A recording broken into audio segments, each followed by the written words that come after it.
with us Michelle Charipka from India National Identity in the Arts program, and she's here to discuss with us her experience while abroad. So first question I wanted to ask you was, can you describe your average day? Yeah, so at the beginning of the day, I had a roommate at my homestay, and we would eat breakfast, get ready, and then take an auto rickshaw to the program center. And once we were at the program center, we would have Hindi class, and then a little bit of a break, and then typically our national identity and the arts seminar, or our field methods and ethics seminar. And that's with the entire program. My particular program was a little bit small. We had 7 students. So you're spending class time with all of the other students in the program, and getting to listen to guest lectures from different universities and different backgrounds. And then once you're done with classes, you really have the option to do whatever you want. A couple of the other girls in the program and we would go to different cafes throughout Delhi and typically do the reading for the next day, or just explore a little bit, go to the different markets. And then the weekends are a little bit different. You have a lot more time to do whatever you want. We would similarly go to markets and cafes, but you do have time to explore. So we would also go to Old Delhi and other places throughout the city. Yeah, it was really great. Great.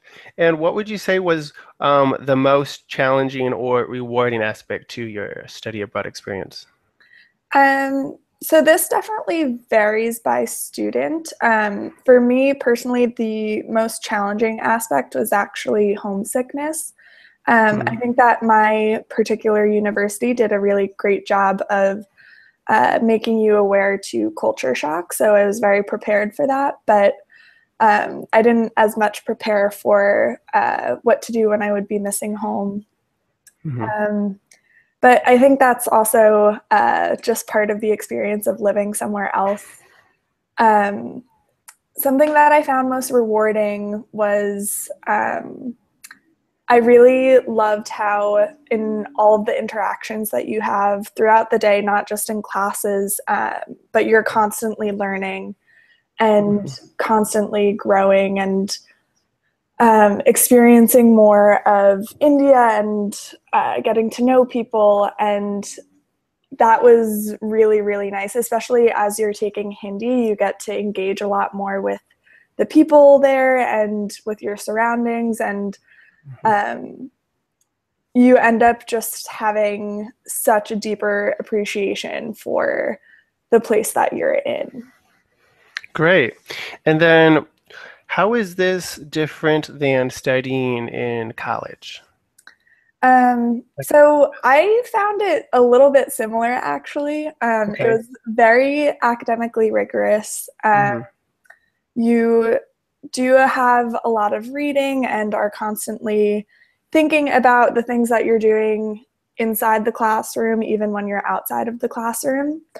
But I think it is a little bit different in the sense that the program is a lot smaller, so it's more intimate. You're a lot more engaged. It's not like a lecture type setting as much as you would find in typical colleges. But also, I think something that I really valued was the excursion experiences, because as you're learning about the Taj Mahal, you're able to go to the Taj Mahal and see it. And I think it really changes the way that you understand the material and the way that you remember it. So it's a lot more, you're a lot more engaged, and you're able to engage directly with the material in the actual spaces that you're learning about. Okay, great. And then what would your advice be for new students? I think going into everything with an open mind, just letting yourself really experience India for what it is, the good and the bad. Mm-hmm.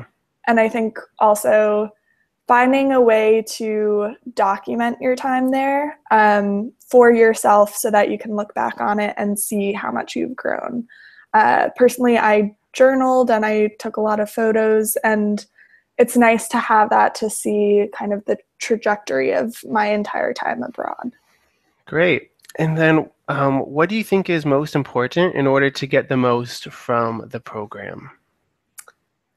Um, Was there anything that was that you thought was most important that struck you? um, I think it's. Can I we go know. back to that question? Yeah, sure, that's fine. And then moving on to the next question, can you talk about what it's like to travel and study as a group? You had mentioned excursions to the Taj and so forth like that. Yeah. So we did a couple of different excursions as well as a workshop. Hmm. And that was a lot of fun because you're in the place that you're learning about. When you're learning about the importance of Varanasi, you're in Varanasi.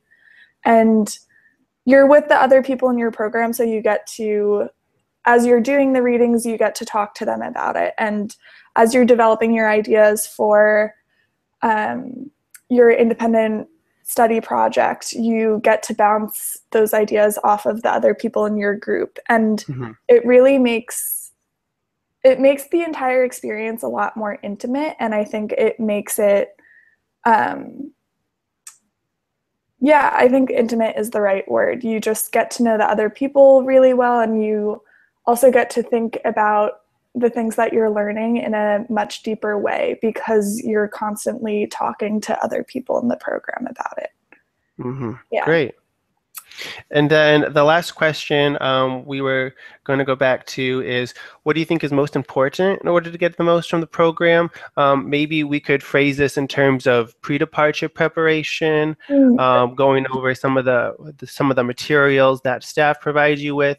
You had mentioned bracing yourself for culture shock and so forth. Let's talk a little bit about how you prepared yourself mentally as well as physically for the program. Yeah. So I actually took Hindi the semester before coming to India, and I thought Hmm. that helped me a lot in terms of Okay. feeling comfortable with uh, just like my surroundings. You don't Hmm. feel like Sure. you're jumping into an entirely new place. And it's also nice because it gives you a little bit of a head start in terms of being able to speak with another person or hold a Hmm. conversation. And I think that was probably the most important thing that I did. I know that not all schools provide Hindi programs, but Hmm. there's Rosetta Stone and a lot of different options for doing that. But I think Right. definitely exposing yourself to a little bit of the culture beforehand uh, Hmm. will at least help you uh, prepare for what's to come in the next 3.5 months. Right. Well, Michelle, that's all the questions I have for you here. Hopefully, our prospective students will really appreciate all the insight that you've provided with all of us today. So, thank you very much for your time and enjoy the rest of your day. Yeah, you too. Thanks so Thanks. much.